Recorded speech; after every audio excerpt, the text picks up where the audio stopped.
Hello, it's Phil at digitaldjtips.com. Today I'd like to show you the QuNeo, or the QuNeo. I really don't like the name, but it's just about the only thing I don't like about this device. DJ and production controller.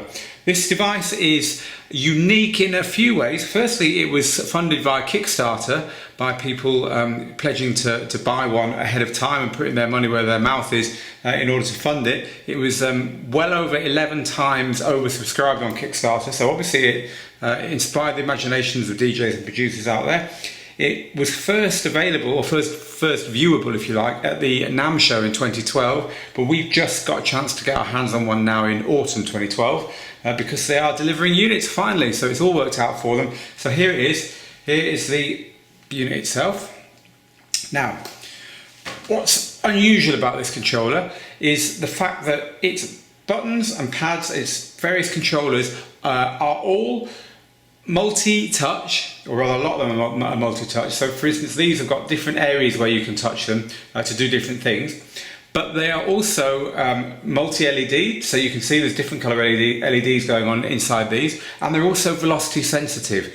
And you get a lot of controls here. There's these sliders, there's a big kind of, well, the DJs obviously use this as a crossfader, there's pads, and there are just normal buttons as well, but they're also rotaries, these ones here that rotate. I'm going to show you the software in a minute. And all those things taken together, alongside the form factor, it's exactly the same size as an iPad, make it really rather a desirable piece of technology in itself. It's really nicely made in kind of black rubberized material. It's very light, and it only has one input or output, which is the USB. So that means that if you're uninitiated with MIDI controllers and you're a beginner looking for a DJ controller and this has kind of caught your eye, you will need some kind of audio interface or audio solution as well, just to split your headphones apart from your loudspeakers. This is purely a MIDI device.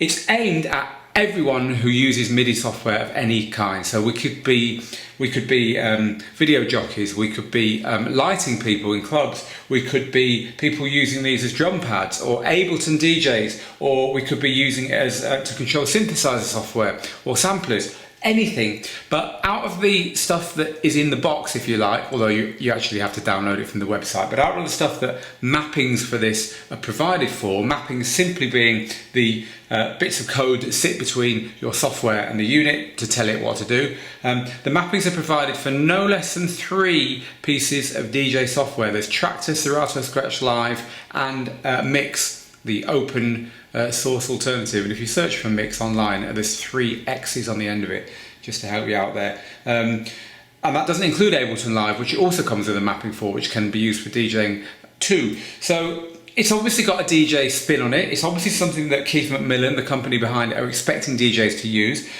And while the layout might not automatically suggest DJ controller, all these pads in the middle, for instance, and a lack of real line faders, so you can have a fader with a few controls on the top for all your EQs and so on. No, its layout doesn't scream DJ controller at you, but nonetheless, it's easy to adapt as a DJ controller, and the mappings that come with it don't do a bad job. Before we have a look at it, we're going to have a little look at it with Traktor, because of course Digital DJ Tips is a DJ site. Traktor is one of the most popular DJ packages, and there's a mapping for it. So we're going to choose Traktor as the software we use to demonstrate this unit. But before we do that, I'd just like to talk through the kind of people who might use it. Well, to start with, if you're looking for something really lightweight to partner up with your laptop or with your iPad, because this is OSC compatible as well, so you can use it with iPad DJ software, and there's already DJ software starting to arrive that is MIDI controller compatible. So that means that pair this with an iPad, you could have a really expressive system which takes up no more room than double the thickness of your iPad. You know, that's a long leap from a couple of record decks and a mixer in size, weight and cost actually. So there's one user scenario as a complete DJ controller for either laptop software or iPad software. It can also be used for something like Serato Scratch Live. Now, if you're a DVS digital vinyl DJ, you won't need me to explain this to you, but if not, digital vinyl, Serato Scratch Live, Traktor Scratch Live, there's also Mix Vibes have a system, and a couple of others out there. Digital vinyl allows you to use record decks, CDJs, mixers as digital controlling devices by putting some clever technology between them and your computer, and then they give you control vinyl or control CDs that you plug in, that you put on your decks or put into your CD players, and that controls your MP3s. So really, apart from a little box that they provide, and sometimes you don't even need that if the mixer is enabled in this way, it allows you to plug your laptop in and DJ MP3s using record decks, using CDJs. The problem is, there's controls that people who do that want that aren't there. So if you're using Technics record decks, for instance, well, the start-stop control is not going to control your software because there's no way of telling it what's going on, and lots of other stuff like that. So the addition of loops and cues and effects and so on, which is all great stuff in digital DJing, it's hard to replicate that without going and touching your keyboard. So you're DJing like this as a kind of laptop looking guy, when really you want to be seen as a DJ using record decks and so on. The way that people get around that is to have a little controller, something like this, or the Traktor Control X1, which is a slimline controller, just to have those things that they can't duplicate on the gear that's already in the club. Just those few controls which they really want. And you have a little controller like this set up on a little stand maybe, bang, bang, bang, you can tap away your starts, your cues, your loops and so on, and it doesn't really detract from the look and feel of traditional DJing, which digital vinyl guys quite often want to replicate. So there's another obvious use for a controller like this. And there goes a message, but we'll ignore that. The third use for a controller like this is to add it to what you've already got. So say you're using, I don't know, I mean I've got some Denon gear there, but say you're using a normal DJ controller or any other DJ setup, and you want to add extra buttons and extra functions to it. Say there's a sampler that you want to map in your DJ software, but your controller's just got 2 decks and a little mixer. Well, instead of buying a new controller, you can buy one of these, plug it in, MIDI map it up, and you can have it set up next to your controller to do all your goodness on. And this can kind of add the unique side to your DJing, if you like, when your other controller is just doing all the bog standard stuff. So for all those reasons, this could be a useful addition to your DJing setup. To show you why I ultimately fell in love with this, and I did fall in love with this, I'd like to talk about the LED feedback, and I've touched on what these LEDs do, but I'm going to show you just a very short demonstration using Traktor, why the potential this has and what they can do for you. Now to start with, I'm going to just start a tune playing in Traktor. I hope you can hear that, it's only on the small speakers in the background. So let's look at a few things here. You can see that here, these are being used as the decks. So this is your right hand deck and this is your left hand deck. And you can see that it's going round to show you the decks playing. And I can use nudge behavior to slow that down or speed it up.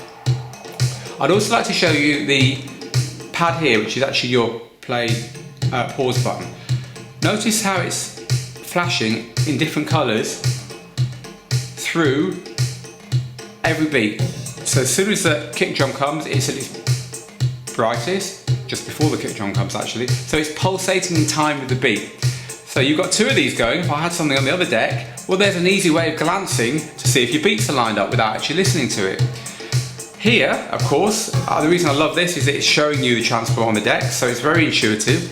And here, I'd like to show you, this is a really good example of the multicolored LEDs, sorry, in use, because they're using the whole rainbow effect as a VU meter. So this is my line fader in Traktor, and we can see it's green at the bottom, turns through to yellow, and then when it's peaking, it's going to the red. So it's a really nice, useful way of seeing where your levels are set. And finally, this is the crossfader, where you can see the whole breadth of colours going on here as I move the crossfader across. So the LEDs aren't just there to make it look pretty, there's a real level of tactile feedback going on here.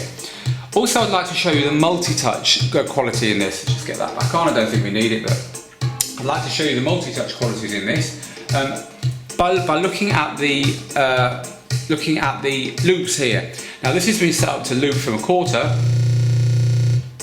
all the way up to 2 bars, I think, here and everywhere in between. But you'll notice I'm using 2 buttons on each.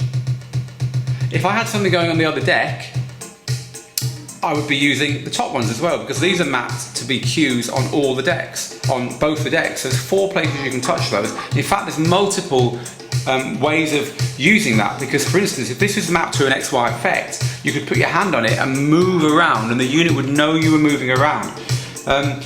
There's just a few examples of why this is probably one of the most advanced two-way MIDI controllers I've ever seen. And the fact that it's in a form factor, it's no thicker than an iPad and the same size as an iPad, and coming in at under $200, I think it's pretty revolutionary. I really like this. If you are a DJ who wants to do your own mappings, because the mapping editor that comes with it is quite good, but the mappings themselves are not perfect. For instance, Traktor mapping, there's no sample deck control at all. This controls a loop recorder actually. There's no sample deck control at all. You get a few effects mapped in there.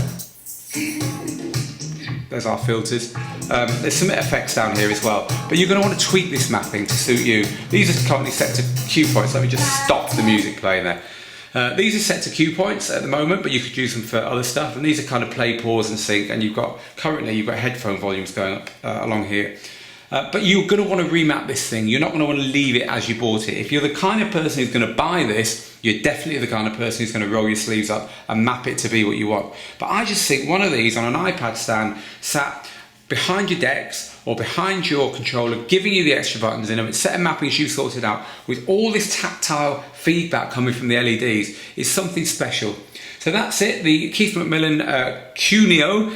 I do hope I'm pronouncing that correctly, and it's available now. Thank you for watching, and the full review is over at digitaldjtips.com.